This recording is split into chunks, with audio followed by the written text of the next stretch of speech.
આખો મામલો એમાં એવું છે કે આમાં હું હાવ બેકસુર છું, હું નિર્દોષ છું, બરાબર. આ જીદી બોય ઉર્ફ અફઝા સીડા કરીને છે, એ એને પહેલેથી ઓળખતી હતી, બરાબર. આ બધા એક ટોળકીના માણસો છે, મને આમાં ફસાવવામાં આવે છે, એના બધા પુરાવા છે. આ છેલ્લા 1.5 મહિનાથી આ મારા નામના લાઈવ થાય છે. મેં જુનાગઢમાં પણ અરજી આપી છે, મોરબીમાં પણ અરજી આપી છે.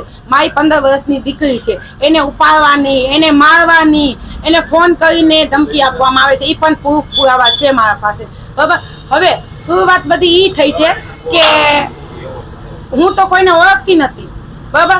તો જીદી સેડાની જે જીદી છે એની મુલાકાત આ મને કરાવી. પછી એના તું શું કે એમ કે છે કે આ દરગાહ રહી ગયા ને પાણી પાયું ને બધે ઈ મને રહી ગઈ હતી. જીદીને હું ઓળખતી નથી. એના ઘરે રેજાવાઈ ફસાવાઈ વિજય ચુડાસમા, જેના ઘરમાં ત્યાં 1.5 મહિનાથી હું બેઠી છું, બરાબર. એ હિન્દુ સમાજનો દીકરો છે, હું પોતે હિન્દુ સમાજમાં બેઠી છું.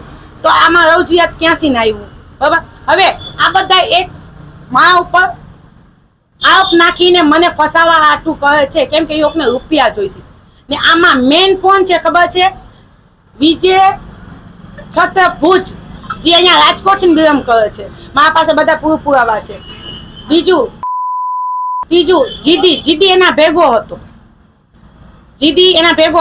ને મારા પાસે બધા છે કે હું તને ભાઈ પૈસા શેના આપું, એ પણ મેસેજ છે. આમાં હું હાવ બેકસુર છું. હા, એ લોકોને પૈસા જોઈશે. એ લોકો મારા પાસે પૈસાની માંગ કરી, મેં ના પાડી હતી, ભાઈ તમને પૈસા શેના આપું. એના હિસાબે એ લોકો મને આ બધી મેટરોમાં ફસાવે છે.